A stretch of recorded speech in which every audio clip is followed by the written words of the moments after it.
Está empezando ahora el programa Encuentro de Padres. El programa Encuentro de Padres tiene el apoyo de la Educación Adventista y del Ministerio de la Familia de la Iglesia Adventista. Hoy tenemos la presencia otra vez del pastor y educador Adolfo Suárez. Él es boliviano, estudió teología, pedagogía, una maestría.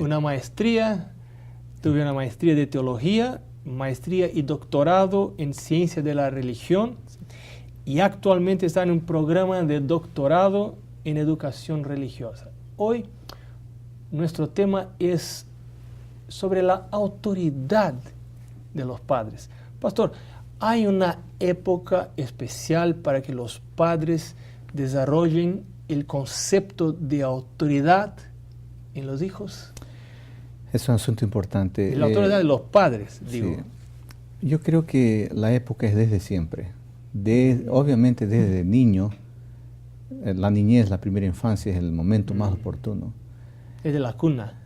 Desde la cuna, desde cuando son bebés, nosotros ya le transmitimos la idea de la autoridad, nuestro papel.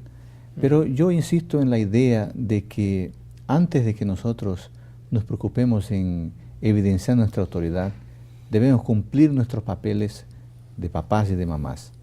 El respeto de los hijos a la autoridad de los padres es una reacción natural al cumplimiento que los padres tienen de su deber de padres. Esta era la próxima pregunta, porque ¿qué hay por detrás de la falta de respeto por parte de los hijos? Bueno, realmente hay muchas razones. Por ejemplo, la razón sociológica, la sociedad no da evidencia de respeto a la autoridad.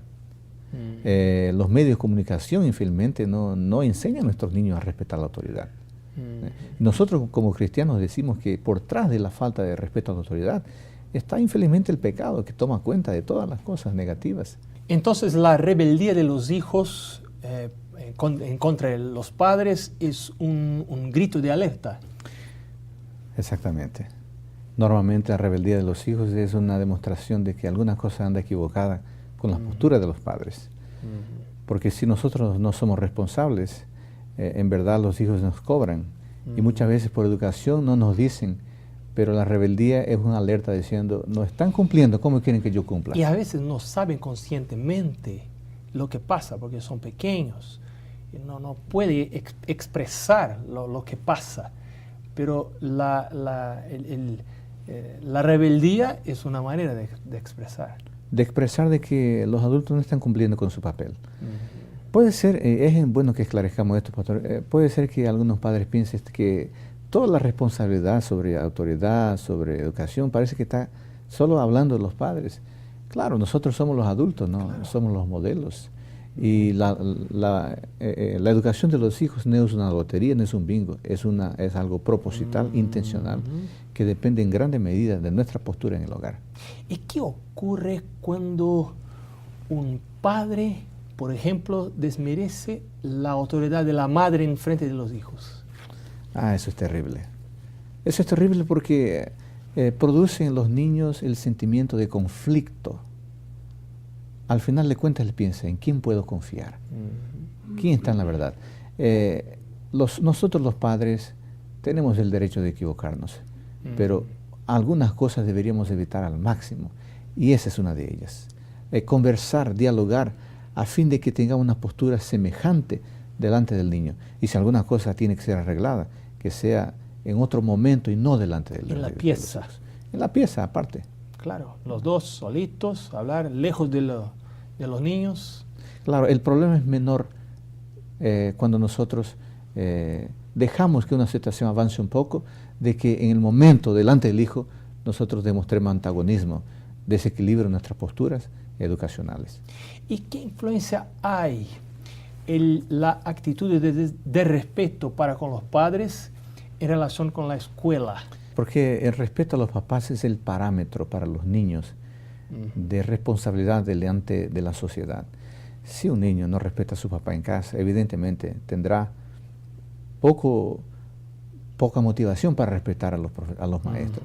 Entonces, normalmente, si un joven da problemas en la escuela, Tal vez sea porque ese problema ha iniciado en casa. La falta de respeto a los papás se evidencia en la falta de respeto a cualquier otro tipo de autoridad. El quinto mandamiento, pastor, honra a tu papá y tu mamá, en el Éxodo 20, Sí. La enseñanza, el principio contenido en ese mandamiento es respeto a toda forma de autoridad. Es oportuno hablar de eso porque me encanta la manera como el mandamiento es colocado por Dios en su sabiduría. El mandamiento dice, honra a tu papá y a tu mamá. Yo muchas veces me he preguntado, ¿por qué el mandamiento no dice, obedezca a su papá y a su mamá? Ocurre que muchas veces un hijo puede obedecer sin honrar. Sin honrar. Pero es imposible honrar sin obedecer. Por eso Creo que cuando un hijo no admira a su padre, no ama a su padre por lo que el padre es, su obediencia es parcial y solo en frente de los padres, porque cuando está lejos, él se ve libre. Exactamente, por eso la palabra honra tiene que ver con respeto y admiración. Claro. En cuanto que la palabra obediencia muchas veces implica en hacer lo que alguien manda. Y podemos hacer algo sin honrar, sin admirar, sin respetar a quien nos manda. Pero cuando honramos, el sentimiento de honra, de respeto, de admiración, está siempre junto. Pero estoy recordando que una cita del libro Orientación del Niño, Sí. que la autora dice que los padres no deben dejar que los hijos ganen de ellos ni una vez siquiera. O sea, mantener la autoridad es fundamental para el equilibrio del sistema de la familia. Exactamente. La misma autora en el mismo libro dice que la obediencia, ¿no?, a los principios establecidos por los padres viene antes aún que la comprensión. ¡Qué importante! Porque, claro, ¿cómo va a esperar que un niño de 1 año comprenda?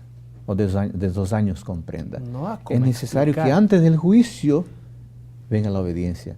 El juicio vendrá después juntamente con la obediencia. ¡Qué impresionante! ¡Qué impresionante! Bueno, ¿qué hace que algunos niños tengan tan mal genio, peleen más y no respeten a los demás? Bueno, hemos hablado sobre la cuestión de la naturaleza pecaminosa que nosotros cargamos. Eso hace con que nosotros no tengamos a veces parámetros. Toda falta de obediencia, toda demostración de rebeldía, en última instancia, es debido a la naturaleza pecaminosa que nosotros defectos tenemos. En general. Infelizmente fuimos generados en el pecado y, por otro lado, la manera como la sociedad está establecida, no hay un estímulo justamente a la obediencia, a la autoridad, al respeto. Decimos que en esta época de posmodernidad se levanta el cuestionamiento a toda manera, a toda forma de autoridad. Y los papás ejercemos una forma de autoridad. La escuela ejerce una forma de autoridad. De tal manera que, infelizmente, el modo como la sociedad, los sistemas de comunicación, muchos colocan, incentivan esa falta de respeto. De ahí entonces es muy fácil ese comportamiento por parte de los niños. ¿Y hay algo que padres y madres pueden hacer, tal vez sin percibir, y que incentivan este comportamiento malo o mal genio? Cuando nosotros padres no tratamos del asunto de la debida forma, cuando delante de una manifestación de desrespeto, de falta de obediencia, nosotros encaramos como normal, en verdad nosotros estamos incentivando ese comportamiento. Cuando infelizmente algunos padres y madres, cuando miran a un niño en actitud de desobediencia, dice, qué bonito, qué lindo, mira lo que dice, mira cómo se comporta. Tiene voluntad fuerte. Ah, él es así, le es decidido, se parece con su papá, se parece con su abuelo. Esa no es la postura adecuada. Y algunas veces las madres cuentan las historias para las abuelas. Mira lo que hizo el muchacho. Es verdad. Entonces esa propaganda, esa propaganda positiva de actitudes negativas, acaba incentivando porque el niño dice, bueno, están hablando de mí, soy importante. ¿No? Exactamente. Mira. Me ocurre un ejemplo que sucedió de un amigo que estaba acompañando en paseo con otros y su niño de 4 años decía, tomaba la chinelita y decía, la voy a jugar por la ventana, la voy a arrojar por la ventana, y el papá decía, mira, no hagas, no hagas, la voy a arrojar por la ventana, no hagas, no hagas. Y en algún momento el niño arrojó el zapato por la ventana. El papá se levantó y todo el mundo esperando que iría a hacer alguna cosa. Y le dijo hacia el niño, yo te dije que no era para arrojar por la ventana. Ahora yo tendré que recoger el zapato. Imagínense, en otra situación ese niño se va a comportar de la misma forma, porque el mensaje que recibió fue, puedo hacer lo que quiera, nadie me pone parámetros. Entonces, ¿se puede decir que un niño ya nació con mal genio? Bueno, si comprendemos que nuestro comportamiento es fruto de la naturaleza pecaminosa, infelizmente hay mucha gente que nace con un comportamiento, ¿no? Que no respeta a las reglas, es desobediente. Claro, pero eso no significa que se debe aceptar eso y tener como definido. Claro que no, hay cosas que nosotros debemos poner, parámetros que nosotros debemos establecer en casa. Algunos niños son más fáciles de conducirlos en su educación, otros no son tan fáciles. Hay que tomar en cuenta diversos elementos. Por ejemplo, me acuerdo en este momento la cuestión de la alimentación. El modo como nosotros alimentamos a los niños, o el modo como los alimentos que se dan en la escuela, incentivan o no actitudes disciplinares. Los hábitos saludables, entonces, como el tiempo del sueño, tiempo de dormir. Exacto, niños que duermen menos tienen la tendencia de ser más indisciplinados. El tipo de alimentos que comemos. Permítame contarle un ejemplo muy oportuno que ocurrió hace un par de años en los Estados Unidos. Una señora nueva directora de una escuela, asumió la dirección de la escuela y descubrió cómo los niños eran violentos, agresivos, físicamente y verbalmente. Ella se puso a estudiar. ¿Por qué? ¿Por qué estos niños son agresivos? Y acompañó el estilo de las clases, la postura de los docentes, el momento del recreo, y finalmente fue al restaurante. Y ella descubrió que el alimento los dejaba a los niños más violentos. Jugos artificiales, ¿no? Sodas, no refrigerantes, no había ensalada, comían a todo instante. Probablemente alimentos industrializados. Exactamente, fuerte química. La primera medida, y tal vez la única que ella tomó, vamos a arreglar la alimentación. Comer en los horarios oportunos. Solo cosas saludables, en vez de alimentos artificiales, más naturales, frutas, ensaladas. La reacción de los niños fue negativa, y de los padres. De los padres también. Pero ella dijo, yo sé lo que estoy haciendo, deme un tiempo. Pastor, impresionante. En menos de 2 meses, la violencia desapareció. En 3 meses, la escuela se tornó una escuela modelo. Y en el 4º mes, las escuelas de las ciudades próximas estaban visitando a esa profesora, diciéndole, ¿qué ha hecho usted? Y le dijo, no ha hecho nada. Nada más que arreglar la alimentación. Entonces, fíjese usted, podemos hacer discursos sobre disciplina, pero si no los alimentamos a nuestros niños de la mejor manera, ellos serán indisciplinados. Elena de White, la autora del libro La conducción del niño, dice que la primera manera de enseñar autocontrol para un niño es con alimentación.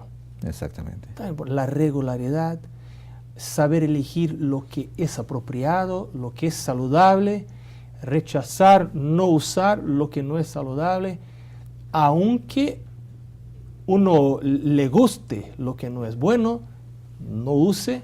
Así que es el ejercicio de dominio propio. Yo he sido maestro de niños y juveniles y adolescentes durante una década. Y he visto muchas veces los papás enviaban en la mochila de los chicos el tipo de alimento, esos alimentos industrializados con productos químicos. Era imposible que los niños se concentrasen en la sala de aula. Claro. Y pastor, veamos un ejemplo práctico. ¿Qué deben los padres hacer cuando un hijo se comporta mal en un lugar público como un supermercado, por ejemplo? Pastor, es una pregunta importante y es mucho más común de lo que nos gustaría. Yo creo que en esas situaciones, pastor, es necesario establecer los límites antes de ir al lugar público. O sea, nosotros padres no debemos esperar la situación difícil para pensar qué vamos a hacer en la situación difícil. O sea, es muy importante que en un hogar hagan reglas muy claras en la mente de los hijos. Correcto. Por ejemplo, la cuestión que usted mencionó del supermercado. Si el padre y la madre saben que el niño es genioso, de genio difícil, antes de ir al local hay que definir cómo será el comportamiento. Por ejemplo, mijito, iremos al mercado hoy. Tú tendrás el derecho de comprar un dulce o alguna cosa salada. Y tú, niña, me ayudarás a empujar el carrito con las compras. Así nos comportaremos en el mercado. Bueno, las reglas definidas van a direccionar el comportamiento de los niños. Entonces el principio es claro. No dejemos que la situación difícil se presente sin dar el rumbo correcto de cómo nos comportaremos en la situación difícil. ¿Y si las reglas son quebradas, qué hacer? Entonces, si las reglas son quebradas, hay que aplicar lo que antes se ha combinado. Si decimos, si es tú... muy importante, además las reglas, decir lo que va a ocurrir si las reglas son quebradas. Exactamente, si el niño no cumplió con el acuerdo de escoger apenas un dulce, entonces en el mismo lugar, discretamente, la regla tiene que ser aplicada. Otra cosa importante, pastor, si los padres perciben que su niño tiene un genio difícil, es muy importante que los papás trabajen la cuestión de su presencia en la educación del niño. O sea, más presencia. Claro, ese niño de genio difícil necesita mucho más que los otros. La presencia física, el tiempo de cantidad y de calidad de sus papás. Pastor, muchas gracias por tu presencia aquí en este programa. Fue un placer. De Encuentro de Padres. Padre, Madre, Dios te ama. Dios ama a tus hijos. Y Dios quiere usarte para bendecir tus hijos. No solo para esta vida, pero también para la vida eterna. Que Dios te bendiga. Te invitamos para el próximo programa de Encuentro de Padres. Hasta luego.